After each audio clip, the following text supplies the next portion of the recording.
सिर्फ मैं अपनी कहानी ही नहीं, सुन मुझे, तेरी भी रुदाद हूँ मैं दिल्ली हूँ, हिंदुस्तान का दिल, कुछ यकीन कुछ गुमां की दिल्ली, अनगिनत इम्तिहान की दिल्ली। जैसे हिमालय मेरे हिंदुस्तान की सरहदों का निगहबान है और गंगा उसकी पवित्रता की सौगंध, उसी तरह तारीख के इब्तिदा से अरावली मेरी पासबा रही और आंचल की तरह यमुना मेरी लाज। वक्त ने ना जाने कितने ही जख्म मेरे सीने पर लगाए। इतिहास का एक पन्ना अगर आबादी की दास्तां बयां करता है तो अगला बर्बादी का मंजर। 15 खानदानों ने 15 से ज़्यादा शहर तामीर किए। तकरीबन 100 हुक्मरानों ने मेरे तख्त पर बैठकर मुझे हिंदुस्तान का ताज बनाए रखा। जहां मेरी खाक से एक जांबाज पैदा हुए, वहीं एक से एक बढ़कर शोरा, जिन्होंने जमुना के पानी को रोशनाई बनाकर और मेरी ज़मीं के दरख्तों की कलम से वक्त की ऐसी तहरीरें और अफसाने लिखे जिनसे मैं ता क़यामत जानी जाऊंगी। जिस वक्त हुक्मरान अपनी सियासत के फसाने लिख रहे थे, वहीं पश्चिम से खुशबूदार ठंडी बयार के रूप में आए सूफ़ी फ़कीर इल्म और मोहब्बत की ऐसी शमा जलाए बैठे थे जिनकी बदौलत मुझे हज़रत दिल्ली, बगदाद हिंद, खुर्द मक्का का खिताब हासिल हुआ। हज़रत दिल्ली आफ़े अदल व दाद, जन्नत आदान अस्तुजे आबाद बाद। कहा जाता है कि दिल्ली की कहानी तब शुरू हुई जब भीष्म पितामह ने कौरवों और पांडवों के बीच हस्तिनापुर को लेकर हो रही लड़ाई में खांडव प्रस्थ के जंगलों का हिस्सा पांडुपुत्र को एक नया राज्य स्थापित करने के लिए दिया, जिसे पांडवों ने सजाकर अपनी राजधानी बनाया और देवराज इंद्र के नाम पर इंद्रप्रस्थ का नाम दिया। महाभारत के युद्ध के बाद मेरी तकदीर में वीरानी का ऐसा दौर आया जिसमें कई सदियां गुजर गईं। मैं धड़कती रही, मेरी धड़कनें किसी को सुनाई नहीं देती थीं। कहीं दूर से खबर मिलती थी कि मेरे पूरब में महावीर और बुद्ध जैसे महात्मा हुए और लोग उनकी बताई राह पर चल निकले। ये भी सुनने को आया कि बहुत दूर कहीं से सिकंदर नाम का एक महान विजेता मेरे सरहदों पर अपनी तलवार से दस्तक देने आया था। थक गया था, वहीं से लौट गया। फिर पूरब की हवाओं से खबर मिली कि कोई अशोक है जो महान कहलाया। इतना सब कुछ होता रहा मेरे चारों तरफ। सब्र और खामोशी से मैं वक्त की करवट बदलने का इंतजार करती रही। हुए नामवर बेनिशां कैसे कैसे, ज़मीं खा गई आसमां कैसे कैसे।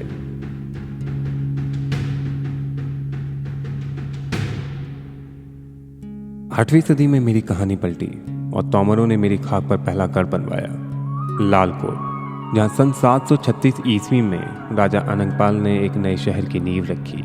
उस गढ़ की दीवारें इतनी चौड़ी और मजबूत थीं कि उन पर तेज रफ्तार से घोड़े दौड़ा करते थे। और यहाँ से शुरू हुआ एक दौर। एक लंबी अमावस्या के बाद जो सुबह होगी वो मेरी जिंदगी को कई रंगों में रंगने वाली थी। पृथ्वीराज चौहान ने इसे और मजबूत किया और इसे एक नई पहचान मिली, किला राय पिथौरा के रूप में। फिर सन 1193 ईस्वी में पृथ्वीराज चौहान दूसरी बार मोहम्मद गौरी के हमले का सामना नहीं कर पाया और दिल्ली में राजपूत राजाओं के शासन के सूर्यास्त के साथ सल्तनत का सूर्य उदय हुआ। गौरी दिल्ली की हुकूमत अपने सबसे काबिल गुलाम कुतुबुद्दीन ऐबक को सौंपकर अपने वतन अफगानिस्तान लौट गया और फिर कभी वापस न लौटा। अपनी जीत की खुशी और ताकत की नुमाइश करने के लिए कुतुबुद्दीन ने एक मीनार तामीर करवाई जिसे कुतुब मीनार कहा गया। सियासत, जंग, खून, तलवार और ज़रह बख्तर के बीच मेरे दामन से इल्तुतमिश के महलों में एक नन्ही शहजादी पैदा हुई। महलों में सभी बच्चों में सबसे समझदार और अपने पिता की लाडली थी। कच्ची उम्र में ही फूलों सी नाजुक हथेलियों में तलवार की मुठ और घोड़े की लगाम थाम ली और आगे चलकर दिल्ली की आवाम ने कुतुब मीनार के साए तले हुकूमत की बागडोर उसके हाथों में सौंपी और मुस्तकबिल में उसने अपने ही खानदान से बगावत मोल ले ली। एक औरत कैसे मेरे नसीब की निगहबानी कर सकती है, यही सोच उसकी मौत की वजह बनी।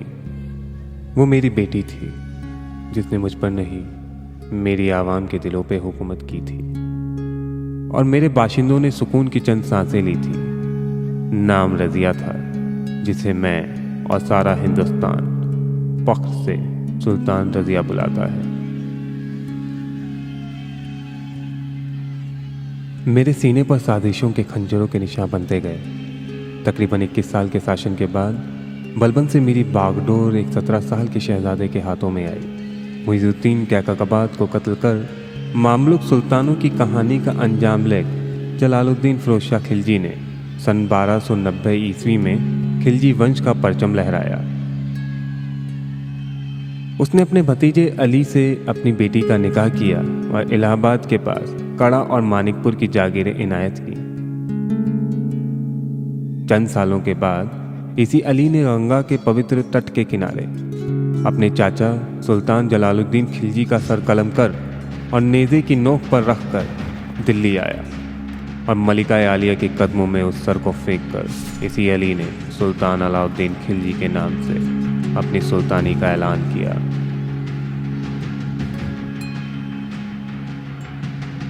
एक नया शहर बसाया, जिसके किले पर मंगोलों के सर टांग उसको सिरी का किला कहलवाया।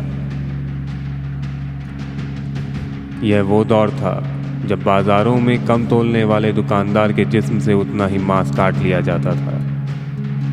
खौफ से ही सही बाजार की उछलती और फिसलती कीमतों पर लगाम लगाई।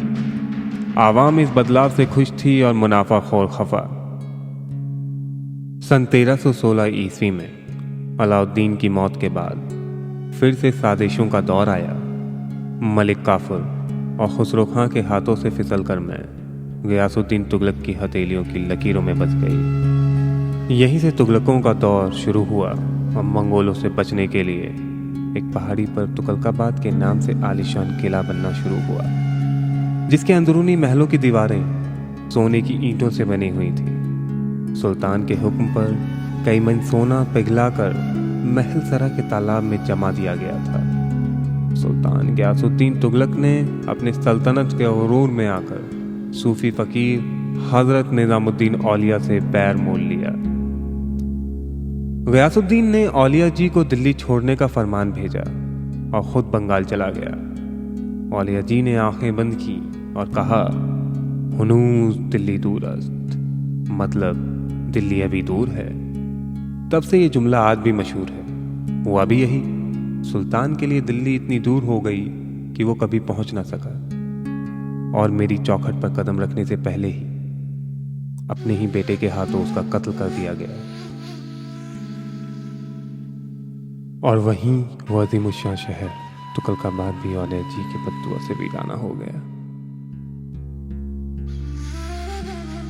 मिट गए बन के कसरो महल, नाम को लामकां बाकी रहा।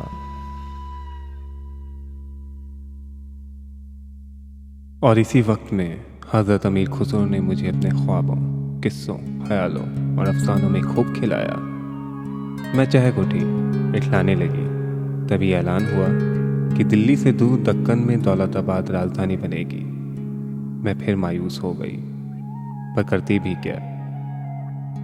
मोहम्मद बिन तुगलक जो साजिश के तहत सुल्तान बना, शायद अपने कर्म से भाग रहा था।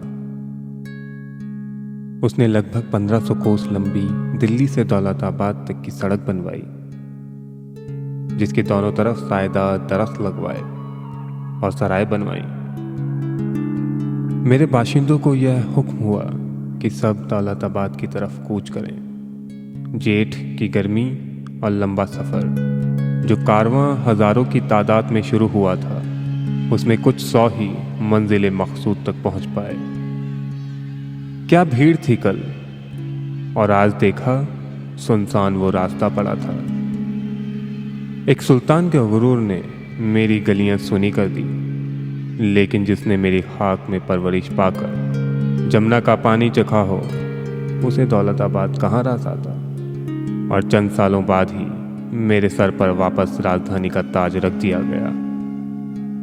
मोहम्मद बिन तुगलक ने 1000 खंभों का एक महल बनवाया और जहां पना का नाम दिया। मुझे उस जमाने के मशहूर मुसाफिर इब्ने बतूता के सफ़रनामे में रहला में तुगलक की शान व शौकत और उसके फरमानों का जिक्र मिलता है। अपने वक्त से कई गुना आगे सोचने वाला सुल्तान, जिसने अपने वक्त में तांबे और पीतल के सिक्के चलवाए पर कामयाब ना हुआ, हिंदुस्तान की सरहदों के बाहर बसे मुल्कों को जीतने की भी नाकाम कोशिशें की और खुद अपने ही अफसरशाही का शिकार हुआ। आम लोगों ने इस अलग और वक्त से आगे सोच रखने वाले सुल्तान को अपनी कूटनीतियों की वजह से पगला सुल्तान के नाम से भी बुलाया। फिरोज शाह तुगलक के बाद यह ख़ानदान भी अपने ज़वाल पर पहुंचा। सन 1398 ईस्वी में शहर सब्ज़ मध्य एशिया से तैमूर नाम का एक तूफ़ान यहाँ आ धमका और मैं दिल्ली नाम के बड़े दरख्त को झकझोर कर रख दिया। मेरी खाक को खाकी रंग से बदल कर लाल कर दिया। दूर तक लाशें ही लाशें नज़र आती थीं और इतना लहू बहा कि जमुना का पानी सुर्ख हो गया। मेरे बाशिंदे मुझे छोड़कर यहाँ से चले गए और पूरे 16 साल तक मेरा ताज व तख्त खाली रहा। ईंटों पे बेलें उगाईं और वीराने सियारों के रोने की आवाज़ों से करा उठे। दरवाजे सर फोड़ रहे थे, कौन इन घरों को छोड़ गया। और फिर सफ़ेद कबूतर की मानिंद सैयद आए, जिन्होंने कुछ वक्त तक मुझे सजाया संवारा, पर चंद सालों में ही ये भी खाक में जा मिले। अफगानिस्तान से एक ठंडी बयार चली और एक लोधियों का कबीला जो वहाँ रहकर घोड़ों की तिजारत करता था, मेरी चौखट पे आया। बहलोल लोधी ने दिल्ली का तख्त सजाया, आलीशान इमारतों से मेरी जीनत बढ़ाई। इसी ख़ानदान का आखिरी सुल्तान इब्राहिम लोधी, जो सत्ता के नशे में मगरूर हो गया और दिन रात शराब की महफिलें सजाता था, दिन ब दिन शक्की मिजाज का होने लगा और फिर अपने ही लोगों को सजाएं देते हुए और उन्हें मरता हुआ देख खुश होता। अब लोगों ने आसमान की तरफ हसरत भरी नज़र की। जल्द ही लोगों की दुआएं रंग लाईं। राजपुताना के राणा सांगा और दिल्ली के दौलत खान लोधी ने बाबर को न्योता भेजा, जिसकी रगों में मंगोल और तैमूरी खून बहता था। और फिर सन 1526 का वो अप्रैल का महीना भी आया, जब हिंदुस्तान के कान धमाके की आवाज़ से गूंज उठे। पहली बार हिंद की ज़मीं पर कोई जंग तोपों के साथ लड़ी जा रही थी। बारूद की बू ने यहाँ की फ़िज़ाओं में जगह ली और इन धमाकों के साथ राणा सांगा और दौलत खान लोधी के न्योते को इज्जत बख्शते हुए ज़हीरुद्दीन मोहम्मद बाबर ने हिंदुस्तान की दर पर दस्तक दी। पानीपत के घमासान में लोधी को हराकर बाबर ने मुग़ल बादशाहत की नींव रखी। एक पूरा दौर ख़त्म हो चुका था। मैंने देखा नए सूरज की किरणें जब मेरे महलों पर पड़ी, तब वो एक नए परचम को सलाम कर रही थी। बादे खुदा बादशाह की हुकूमत अब हिंदुस्तान पर थी। जंग फतह करने के बाद बादशाह बाबर ने अपनी तलवार और अपने सर को दिल्ली की सूफियों की दरगाहों पर झुका दिया। बाबर के बाद बादशाह बने नसीरुद्दीन मोहम्मद हुमायूं, जिसने सल्तनत को अपने भाइयों में बराबरी से तकसीम किया। मेरी ज़मीन पर जमुना के किनारे किला बनवाया, जिसे आज आप लोग पुराना किला कहते हैं। बादशाह हुमायूं को कलम और तलवार का हुनर बखूबी आता था, पर उन्हें सितारा शनासी पर ज़्यादा भरोसा था और सितारों ने भी उनकी किस्मत का फैसला कर दिया था। मेरे पूरब बिहार से एक शेर ने मेरी तरफ लश्कर के साथ कूच किया। शेर खान नाम का एक पठान, जो बिहार और बंगाल का हाकिम था। बादशाह हुमायूं ने जमकर मुकाबला किया, पर सितारों ने साथ नहीं दिया और उन्हें मेरे दामन को मजबूरी में छोड़कर ईरान के शाह तमास की मदद की गुहार के लिए रेगिस्तान के रास्ते चलना पड़ा। मुझे अपना वतन मानने वाले बादशाह को खुदा ने अपनी औलाद की शक्ल में नेमत अदा की, जिसने आगे चलकर तारीख के पन्नों और आवाम के दिलों में अपनी बुलंद जगह बना ली।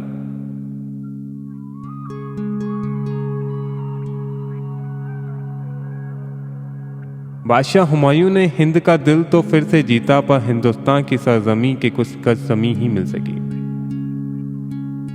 जहां आज भी वो सुकून से सो रहे हैं। उस बादशाह हुमायूं का मकबरा इतना बुलंद है कि आगे चल के वो दुनिया की नायाब इमारतों के लिए मिसाल बना।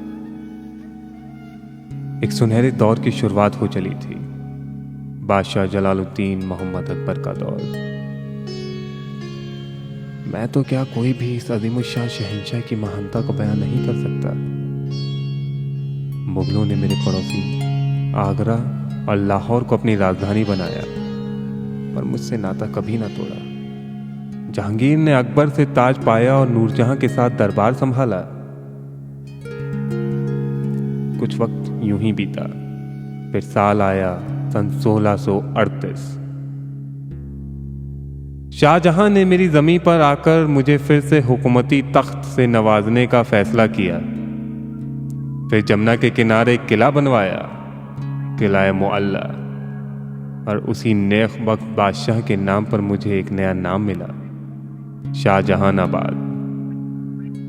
महफिलें जगमगा उठी और उर्दू ज़बान ने मेरी नई गलियों कूचों में सांस लेना शुरू किया। बादशाह शाहजहां ने एक लंबी उम्र देखी थी और अपनी बेगम मुमताज़ के बेवक्त मौत से गम में घुलते हुए बीमार पड़े। फिर वो हुआ जो हमेशा से शाही घरानों में होता आया है। शहजादों में जंग छिड़ी और बादशाह का तीसरा बेटा मोइनुद्दीन तख्त पर रौनक अफरोज हुआ। जहां आंखों में नई खुशी थी, वहीं दिल में गम। मुझे फिर से आबाद करने वाला शहंशाह शाहजहां आगरा में कैद किया गया और वहीं उन्होंने आखिरी सांस ली। नए बादशाह औरंगजेब आलमगीर, जिसने अपने चारों ओर अनुशासन की दीवानें बनाई, अपने भाई दारा शिकोह का सर कलम करके और बहन जहां आरा से बनते बिगड़ते रिश्तों को बुनियाद बनाकर औरंगजेब ने अपना नाम बादशाह पर अंकित किया। एक रिश्ता जो आवाम और बादशाह के बीच दोस्ताना हुआ करता था, अब मिल्कियत और रैयत की तर्ज पर बदला जाने लगा। शाही दरबार से मौसीकी और त्योहारों को बाहर कर दिया गया और ये ऐलान किया कि काम की जगह काम होगा, मौसीकी और त्योहार ज़ाती तौर पे मनाए जाएंगे। इस रवैये से आवाम मुझसे दूर होती चली गई। बगावतों का दौर अब शुरू हो चला था। अब तक जो बगावतें मुगल शहजादे और सिपह सालार चुटकियों में मसल देते, अब वो बड़ी हो चली थी। औरंगजेब आलमगीर बहुत कुछ करना चाहते थे, पर उनका वक्त बगावतों को कुचलने में निकलता रहा। काफ़ी जंग फतह करने के बाद औरंगजेब थक चुका था। उम्र के 90 साल बीत चुके थे। अब वो बादशाह रुखसत हो चला। बगावतों ने मुगलिया हुकूमत के पाए कमज़ोर कर दिए। औरंगजेब आलमगीर के बाद कई बादशाह आए और जाते रहे। सन 1739 का वो साल जब मुझे एक बार फिर से गहरा जख्म मिला। फारस की गलियों से एक आंधी चली जिसका नाम नादिर शाह था। नादिर शाह का इरादा मुझे लूटना और बर्बाद करना था। उस वक्त के बादशाह ने नादिर शाह के सामने घुटने टेक दिए थे। वो जब वापस गया तो मुझे एक बेवा सा छोड़ गया। मेरे लाल किले के सामने कई हजार ऊंट, घोड़े, हाथी खड़े थे, जिनकी पीठ पर 70,000 अशरफियां, तख्ते ताऊस के टुकड़े और मेरे ताज का नायाब हीरा कोहिनूर था। मेरा हाल बयां करने वाले दर्द से बिलख उठते थे। मेरे एक आशिक, एक शायर मीर तकी मीर ने जब हालात बयां किए तो मुझे भी खुद के इस हाल पर रोना आया। मुझको फलक ने लूट कर वीरान कर दिया था। नादिर शाह के बाद हमलों का जैसे सिलसिला सा शुरू हो गया। एक के बाद एक हमलावर आते रहे और लूटते रहे। अब हालात ऐसे हो चले थे कि मुझे लूटना जैसे एक रस्म बन गया था। मेरे किले के दरवाजों तक को भी नहीं छोड़ा गया।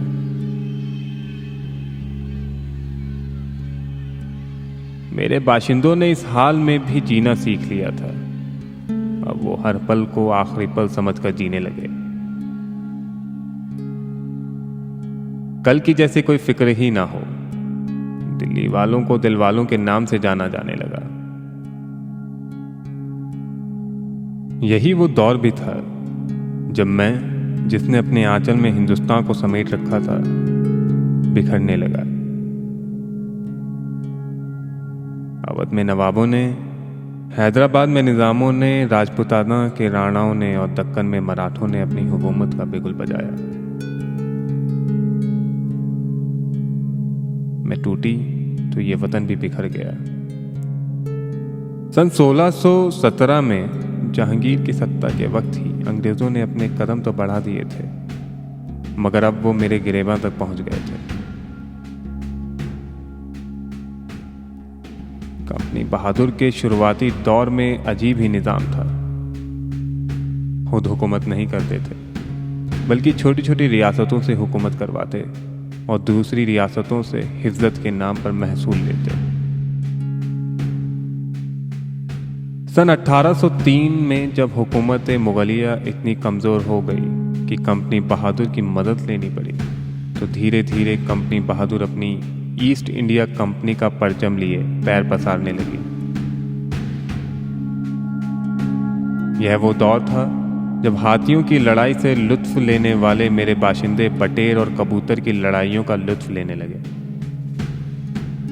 जो तलवारें जंग की महफिलों में रक्स करती थीं, अब उन पर जंग लगने लगा। पर मेरे दिल्ली वालों ने उन जंग वाली तलवारों से कलम चाक किए और उनको ही अपना हथियार बनाया। इस तरह शुरू हुआ एक दौर जिसमें अदब, उर्दू और साहित्य को तवज्जो दी गई। मेरी गलियों में चलने फिरने वालों में ज़ौक़, मोमिन, दाग जैसे अव्वल दर्जे के शायर इसी दौरान हुए। मेरे बाशिंदों में एक नाम वो भी था, मिर्ज़ा असदुल्ला बेग खां, गालिब के नाम से मेरी गली कासिम जान में रहकर पूरी दुनिया में मशहूर हुआ। गालिब कहते थे, दिल्ली की हस्ती मुनासिर कई हंगामों पर है। किला चांदनी चौक, हर रोज़ मजमा जामा मस्जिद का, हर हफ्ते सैर जमुना के पुल की, और दिल्ली में हर साल मेला फूल वालों का। इन शोरा हजरात के दम से किले में उर्दू अदब की महफिलें सजने लगी। बादशाह जफ़र खुद एक बेहतरीन शायर थे, मगर कहते हैं ना, चिराग बुझने से पहले तेज रोशनी देता है। मेरे किले में भी कुछ ऐसा ही हुआ। रमज़ान का महीना और जेठ की गर्मी के दिन थे जब मेरे पड़ोसी मेरठ में कंपनी बहादुर के सिपाहियों ने छावनी में बगावत कर दी। दिन था 10 मई 1857।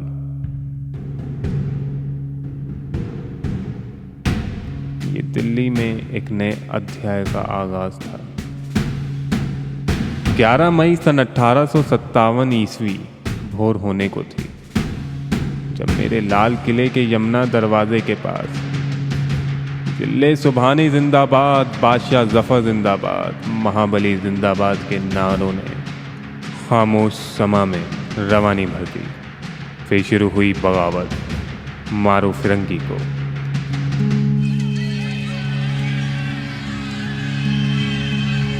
किसी ने इसे प्रथम स्वतंत्रता संग्राम का नाम दिया, तो किसी ने सिपाही विद्रोह। जो भी हो, मेरे बाशिंदे फिर से सियासतगारों का निशाना बने।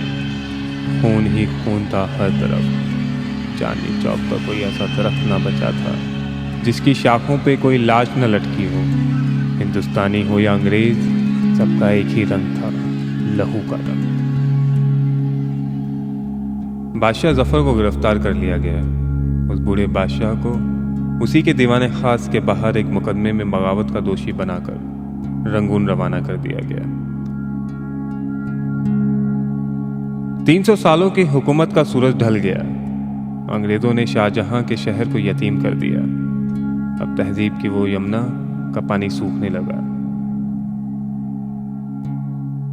नहीं हाले दिल्ली सुनाने के काबिल, ये किस्सा है रोने रुलाने के काबिल। न घर है न दर है, बस एक ज़फ़र है फ़कत हाल दिल्ली सुनाने के काबिल।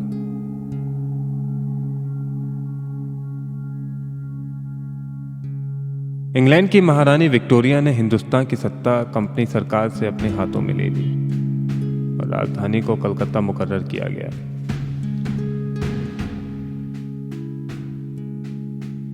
एक बार फिर मेरे नसीब में एक लंबा पतझड़ का मौसम लिख दिया गया, मगर मैं दिल्ली हूं, हिंदुस्तान का दिल। मेरे दरवाजे कासिद की तरह लाहौर, कश्मीर, काबुल, अजमेर तक जिंदगी का पैगाम पहुंचाते थे।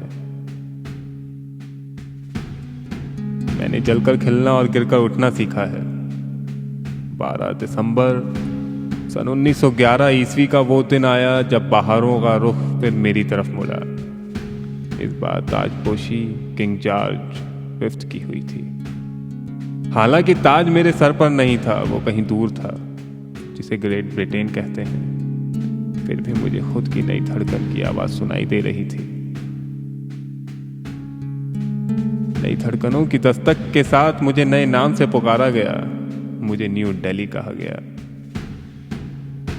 नई दिल्ली नए लिबास में लिपटने को तैयार थी मैं, लेकिन मेरे नए लिबास के नीचे ना जाने कितने बेगुनाहों के कफन लिपटे थे और मेरी आंखों में वो पुराने दिनों के अफसाने थे जो छलक कर आंसू बनकर बाहर आ रहे थे।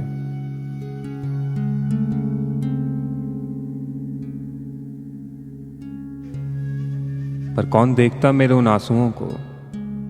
मेरे हिंदुस्तान को जंजीरों में जकड़ दिया गया था। वो जंजीरें कसती जा रही थीं, तकलीफ बढ़ती जा रही थी। और एक ऐसा दिन भी आया जब हिंदुस्तान ने गुलामी की जंजीरों को तोड़ फेंका। वो दिन था 15 अगस्त 1947 का, जब दिल तो टूट गए पर दिल्ली यानी दिल के लाल किले पर तिरंगा फहराकर हिंदुस्तान ने आज़ाद हवाओं में सांस ली और एक नए और रोशन कल की उम्मीद लिए चल पड़ा। यहीं से मैं भी चल पड़ी अपनी नई दास्तां लिखने। अब कलम मेरे बाशिंदों के हाथ में थी। अब कलम मेरे बाशिंदों के हाथ में थी। अब कलम मेरे बाशिंदों के हाथ में है।